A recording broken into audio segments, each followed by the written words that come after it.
Hola, soy Víctor Fowler Calzada y hoy tengo a un invitado especial. ¿Qué tal, Víctor? Entonces, ¿Qué te traigo? sí, Un tiro de dados. un tiro de dados. Sí, porque vengo a hablar del azar. Pero eso es un verdadero enigma, un misterio. El 22 de diciembre del 75, y fíjate qué curioso, un aniversario de aquel famoso discurso cuando termina la campaña de alfabetización, Fidel clausura el primer congreso del Partido Comunista. Mi padre ya tiene 10 años, a mi abuelo le faltan unos meses para irse a Angola, ya los hombres están combatiendo allá, y a mí me faltan 20 años para nacer. Y ese día, justo ese día, Fidel dice que es probablemente el día más feliz de la Revolución Cubana. En ese día todo parecía que iba a perdurar y durar para siempre. Y la primera pregunta que se hace Fidel en ese discurso, en ese momento, es, bueno, ¿quiénes son el partido? ¿Quién es el comité central que se acaba de elegir? Y comienza una larga disertación sobre principalmente el mérito. ¿Qué mérito entre tanta gente abnegada, entre tanta gente trabajadora, entre tanto héroe anónimo de la zafra, de la educación, del internacionalismo, hace que unos hombres dirijan a otros dentro del comité central? Ni siquiera habla de un mérito histórico que sí menciona, ¿no? De la generación que llevaba años luchando y de aquella que finalmente triunfó en el 59, de los que después de los 60 comenzaron una nueva lucha por la liberación y de aquellos que hoy asumen esas responsabilidades. Él está hablando incluso de un mérito que es a veces más abstracto y más concreto. El único mérito que reconoce de todas esas generaciones, incluso de las vivas, pero también de las muertas, es el mérito que el azar y la historia les han dado. Colocarlos ahí, y se hace la pregunta sobre todo cuando se habla de la selección de aquellos que han sido elegidos para el Comité Central e incluso de sí mismo. ¿Qué mérito puede tener él? Y él entonces dice algo que nos parece fascinante incluso. ¿Qué es él mismo, Fidel Castro, comparado con Mella, con Martí, con tantas generaciones de cubanos? El único mérito que se reconoce él y que puede reconocerse a otros tantos que están ahí, es que el azar y la historia los han colocado en ese lugar. Entonces, tú estás en una posición, ya no si eres Fidel, sino si eres cualquiera de los miembros del Comité Central. Uno, podrías no haber estado. Y dos, tranquilamente pudieron o tal vez debieron haber estado otros que tenían muchos más méritos que tú. Eso crea una especie de obligación moral con respecto a esas personas, crea una especie de ejercicio de humildad con respecto a ti mismo, a quien tú puedes creer que eres. En verdad lo que eso lleva a pensar al final, que todas esas personas que están en el Comité Central resultarían o resultan mucho más auténticos en tanto más se comprendan a sí mismos como entes de servicio, al servicio de un pueblo, al servicio de una idea, al servicio de un proyecto y al servicio de una memoria. De hecho, es la mística lo que sostiene a esos hombres en conexión con ese pasado. Porque no solamente el azar y la historia los ha colocado ahí, sino que los puede hacer desaparecer en cualquier momento. A pesar de esos grandes méritos, ellos no pudieron estar en ese lugar. E incluso los hombres que están ahí ahora, y el mismo Fidel lo reconoce, pueden desaparecer en cualquier momento. Un accidente automovilístico, un asesinato de la CIA, un dolor de estómago. Hubo momentos en los cuales eso era terrible, porque la revolución dependía de las decisiones correctas y de la vida de un grupo muy pequeño de hombres. Un tiempo crítico, como lo llama él, donde si moría Fidel, si moría Raúl, si moría el Che, si moría cualquiera de los dirigentes de la revolución podía incluso no suceder. Hay una fragilidad inherente a ese momento, en el cual el azar no solo actúa para que estén ahí, sino que el azar puede actuar perfectamente para que incluso algo como la revolución pueda no suceder. Y eso nos coloca ante una perspectiva paradójica. En ese mismo día, en ese día que todo parece que durará para siempre y que todo parece que ha triunfado, Fidel recuerda entonces que la revolución siempre se encuentra frente a la catástrofe de su propia desaparición. Lo cual me hace pensar en una dialéctica entre vanguardia y población. Para no decirle, en los términos del marxismo tradicional diríamos vanguardia masa, pero podríamos decir vanguardia población. O sea, ese es un discurso que uno no lo acostumbra a pensar en esos términos. Sí.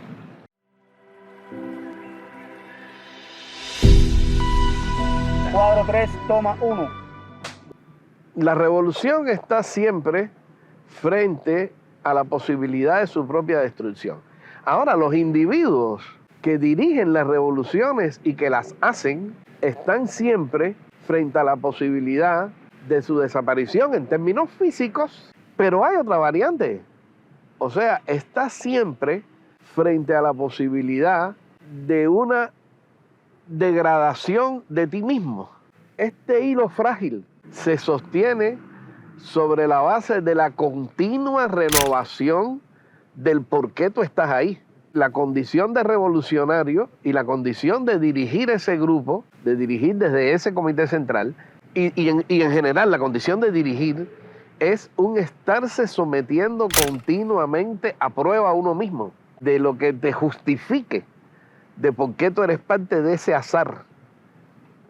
Incluso Fidel dice que hay unas elecciones más difíciles de ganar que las del Comité Central, que deberían ser las del Comité Central de nuestras propias conciencias. Es eso. Que siempre nos impelen hacia adelante. Es eso. Ahora, hay una solución que propone ante este problema de la catástrofe de la desaparición de la revolución, que es que él dice que en una sociedad profundamente desigual, como era la cubana antes del 59, donde unos pocos hombres sabían, porque en un pueblo el médico o el hijo de la gente rica era el que podía ir a la universidad y formarse, y donde había tanta gente analfabeta que no podía o que no sabía o que no tenía todavía el conocimiento para dirigir, era claro que la revolución que sucediera contara no solo con las masas, sino también con el talento y el genio de unos pocos individuos brillantes que le permitieran superar esas condiciones y dar el gran salto. Pero el gran propósito de la revolución era precisamente la desaparición de esos genios individuales. O sea, que la elevación cultural, la educación y el crecimiento constante de la gente común sirviera para que cada vez la diferencia entre el conocimiento de los dirigentes y los dirigidos fuera menor. O sea, que cada vez más hicieran falta menos genios individuales, menos individuos brillantes, y se desatara entonces una fuerza histórica tremenda que la revolución desata precisamente en ese crecimiento, el genio colectivo. Ya, entonces esto es una vertiente, porque fíjate, hemos hablado, mencionamos mística, ahora esta es una vertiente gramsciana, Sí. totalmente gramsciana, porque Hegemónica. sí, es la idea de que el contenido ideológico de la revolución está encarnado en esas figuras que son su vanguardia, en sus cuadros dirigentes. Es donde más visible es por la posición jerárquica que ocupan. Pero sin embargo, en realidad de lo que trata la revolución es de cuando esa vanguardia se convierte en totalidad. Se va acortando esa diferencia entre la vanguardia y esa totalidad, porque la totalidad completa es la vanguardia. Fidel mismo menciona que ya habían pasado 17 años, que era un tiempo extremadamente largo para que el primer congreso del partido sucediera. Pero que era bueno que sucediera precisamente en ese momento, ¿no? Porque a partir de todo lo que había sucedido, habían madurado, tenían más conocimiento, tenían mejores perspectivas sobre lo que podían y no podían hacer, y habían logrado incluso criticar algunos de los errores que habían cometido a lo largo de todo ese proceso. Pero había sucedido incluso algo más importante, según él, que las ideas del partido se habían convertido en las ideas del pueblo. Ya no era ese conocimiento y esa perspectiva patrimonio de ese grupo reducido de hombres, sino que se había diseminado, difundido y diluido entre millones de personas. Y en el giro más dramático del discurso, hace un movimiento que quizás en ese momento dejó perplejos a los que lo escuchaban, y que incluso hoy dejaría perplejos a muchos. Dice, es interesante, retomando un momento anterior, donde los dirigentes podían morir o no, y el azar los colocaba ahí. El azar incluso podía hacer que desapareciera no solo él, o el buró político, el comité central, o incluso todo el Congreso del partido en pleno reunido en ese Teatro Carlos Marx. Todos ellos podrían morir en ese momento, en ese instante. Y sin embargo, la revolución continuaría, porque las ideas de la revolución no dependían solamente de aquellos que estaban dirigidos ahí, sin importar que fueran los más altos dirigentes del Estado, del partido, del gobierno, de las Fuerzas Armadas y del Ministerio del Interior, sino que fuera de ese teatro había 200.000 militantes del partido y había todo un pueblo que continuaría la revolución y que elegiría a un nuevo comité central. Entonces, esta perspectiva de la catástrofe, pero también la persistencia, y esta idea de que la revolución, si se ha logrado hacer con las masas, si se ha logrado hacer con el pueblo, si se ha vuelto idea del pueblo, puede continuar incluso si el comité central desaparece. Es un acto de fe profundo en lo que significa la emancipación y en lo que significa conocimiento de una nación entera de cuál es su identidad. Porque aquí hay una mezcla donde está la identidad, está la soberanía, está la noción de futuro, todo está mezclado ahí en ese espectacular acto de fe.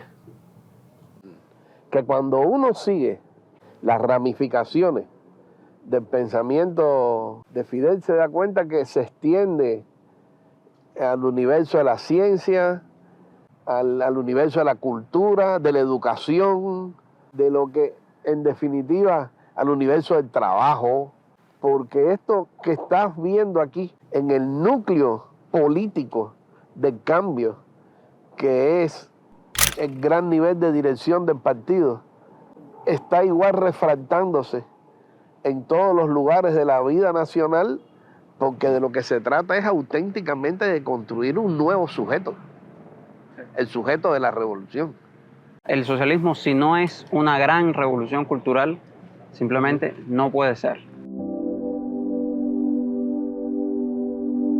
Y no es solamente, y esto él lo repetirá en un discurso en el 35 aniversario de la Juventud Comunista en el año 97, la revolución no es solamente los edificios, las cosas que construye, las cosas que deja, sino incluso esta nueva capacidad. Sin embargo, debemos desconfiar del relato que hace Fidel en este discurso, de las etapas que establece y de la diferencia entre un tiempo crítico y un tiempo en el cual la elevación cultural permitirá crecer y extender la obra perdurable en el tiempo. Realmente, utilizando una astucia, una argucia de la razón, él coloca como consecutivos elementos que realmente para él siempre fueron paralelos. La elevación cultural nunca dejó de ser prioridad, ni siquiera en los momentos más críticos. Y pienso, por ejemplo, que el año 61 es el año de Girón y de la campaña de alfabetización, sino que el tiempo de la revolución siempre es un tiempo crítico.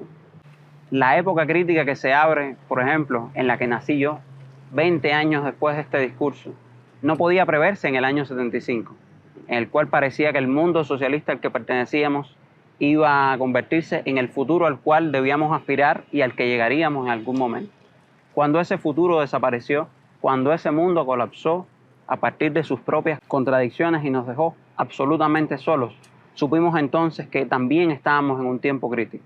Pero incluso antes, cada decisión y cada momento fue crítico, porque Fidel entendió en ese momento, como entendió siempre, que en revolución cualquier victoria es temporal, pero toda derrota puede ser definitiva. La revolución, como dije antes, siempre se encuentra ante la catástrofe de su propia desaparición. Y eso debe impeler, como siempre movió a Fidel, a pensar el sentido del momento histórico era el elemento más importante de cualquier concepto de revolución. Sentido del momento histórico que implicaba no solamente estar en el tiempo correcto que te había colocado el azar en la historia, sino tomar la decisión correcta y entender sobre todo que la decisión correcta podía convertir a la revolución en una derrota. O sea, entender la fragilidad de la revolución.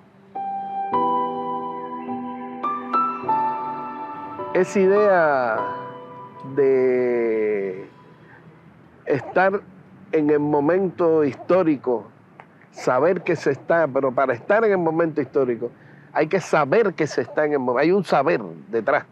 O sea, eso implica una autoconciencia, un acto de análisis, un conocimiento, un juicio sobre la época y sobre el uno mismo y sobre la responsabilidad que uno tiene con aquello en lo que está inserto a lo que le llaman la revolución.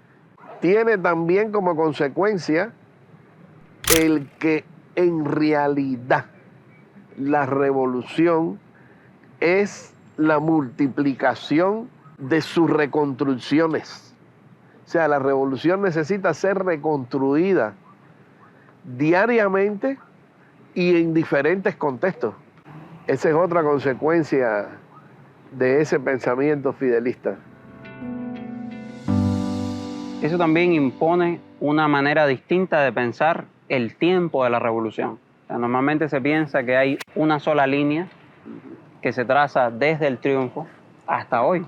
Sin embargo, si lo tomamos como una serie de decisiones, como una serie de momentos, como distintos momentos históricos, cada uno enlazado con el otro, donde cada victoria solamente lo único que hizo fue preparar el terreno para una nueva decisión y una nueva victoria, donde muchos segmentos generan una gran secuencia. La revolución en cada uno de esos momentos se reconstruye y vuelve a triunfar. Nunca triunfa realmente o definitivamente, sino que siempre disputa. Nunca está totalmente terminada.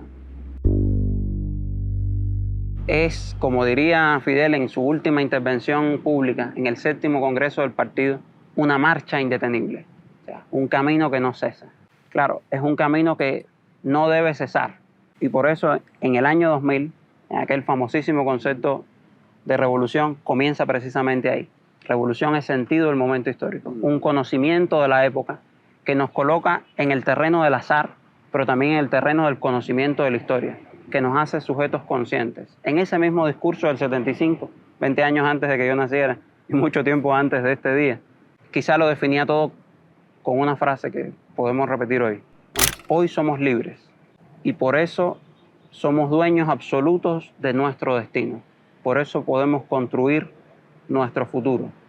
Llegaremos hasta donde podamos llegar, hasta donde nuestra propia capacidad nos llegue. Es verdad que existe el azar, ¿no? Y que la historia al final puede ser un tiro de dados, pero con la convicción absoluta y esa fe incluso secular que es la revolución, podemos continuar construyendo un destino que sabemos que será enteramente nuestro, donde lo decisivo seremos nosotros mismos y nuestra capacidad de tomar la decisión correcta en el momento correcto para evitar la derrota o convertirla en victoria y seguir ganando. En ese sentido, Fidel, con su agudísimo sentido del momento histórico, del tiempo crítico, pero también con esa confianza en que la elevación cultural de las masas era el camino para la persistencia de la revolución, es, al fin y al cabo, un maestro de la contingencia. Ese es un excelente final y un lindo elogio para un guerrillero, porque es el cerebro de un teórico, místico y profundamente pragmático, como un guerrillero. O sea, todo está mezclado en esa figura. Excelente, muchísimas gracias. No, gracias a ti, Víctor. Bueno, compadre. Nos veremos. Seguiremos conversando. Vamos. Pues oye, yo te decía, los 80. Y Fukuyama era eso. Fukuyama le tocó encarnar ese nombre. Pero para decirte la verdad,